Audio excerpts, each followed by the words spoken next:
600 feet से लेकर 625 feet में जब हमें बारूद लगाकर अपने बोर में विस्फोट करना हो, इसके लिए हमें अच्छे से रजिस्टर्ड दुकानदार से हमें है ना, जो बारूद विक्रेता है उनसे बारूद लेना चाहिए और अच्छे क्वालिटी का बारूद लेकर विस्फोट करना चाहिए।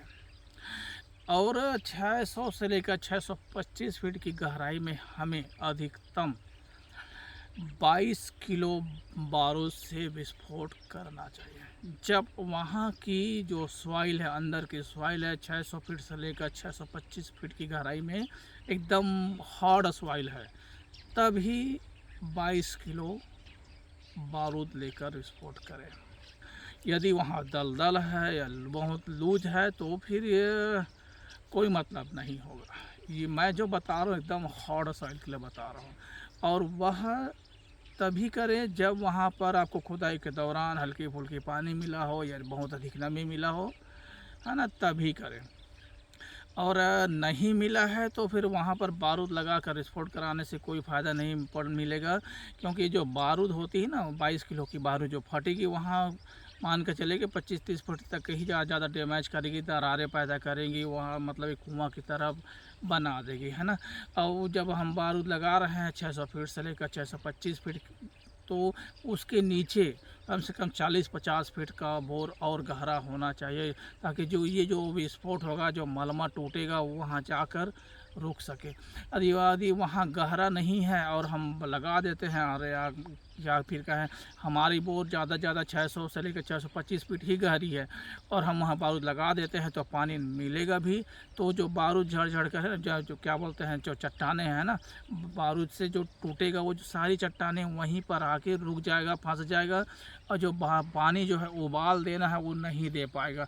हल्की फुल्की पानी लगेगा, बाकी मलमा आ जाएगा, तो कोई फ़ायदा नहीं होगा यार।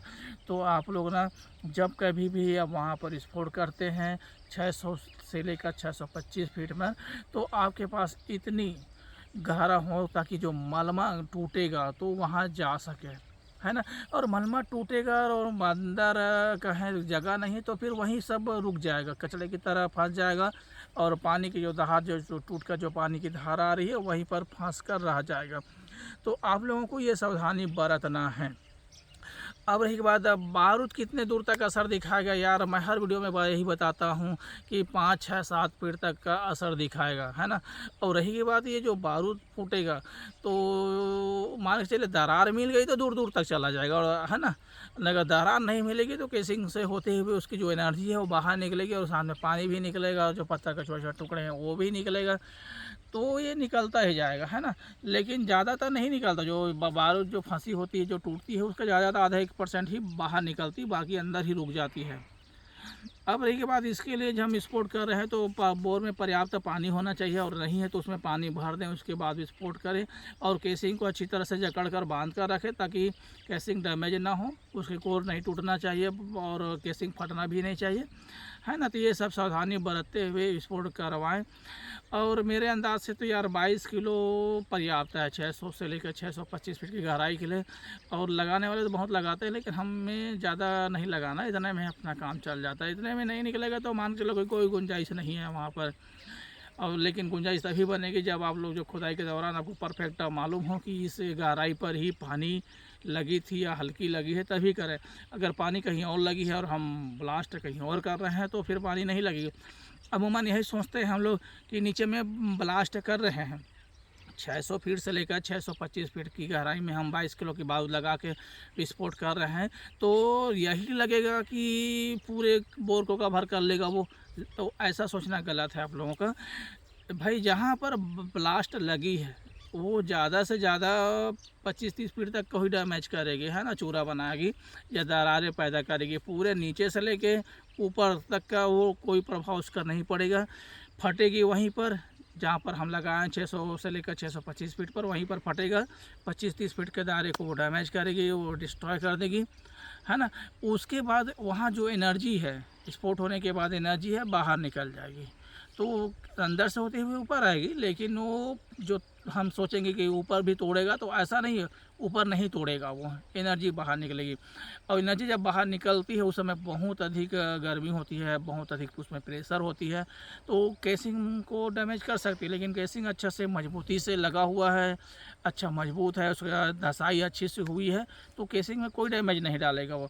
लेकिन जब निकलती है एनर्जी, उस दौरान आपको सावधानी बरतना है, अच्छे से केसिंग को धांस कर जमा ले, और या फिर उसमें किसी रस्सी से बांध ले या लकड़ी से बांध दे, उसके बाद करवाए, फिर आपको कोई दिक्कत नहीं होगी। पानी भी पर्याप्त रहे ताकि जो एनर्जी निकल रही है उड़ते ऊपर उड़ती उड़ती वो कम से कम पानी के साथ उठे, और पानी उसको ठंडा करे जितना जल्दी हो सके, है ना। तो ये सब बातों को ध्यान में रखते हुए ब्लास्ट करवाएं। और जब आप बारूद लेने जाएँ तो अच्छे से रजिस्टर्ड दुकानदार होते हैं जो बारूद विक्रेता, तो उनसे खरीदें और अच्छी क्वालिटी का खरीदें। भले थोड़ा महंगा पड़ेगा लेकिन आपका काम आएगा। वो सस्ता को अंदर में कोई टिकाऊ नहीं है, वो फटेगा लेकिन कोई काम नहीं करेगा।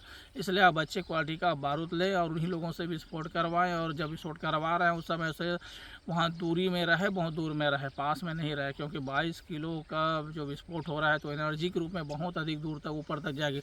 यदि नीचे में कोई दरारें वगैरह गैप वगैरह मिल गई तो ठीक है, ज़्यादा दूर तक नहीं उठेगी, लेकिन नहीं मिली तब की कंडीशन में बहुत दूर तक जाती है यार। तो आप लोगों को इस बात बहुत सावधानी बरतना है यार। हमारा वीडियो कैसा लगा ज़रूर कमेंट बॉक्स में अपना विचार व्यक्त करना। फिर हम अगली वीडियो में मिलेंगे, तब तक के लिए यार जय जवाहर।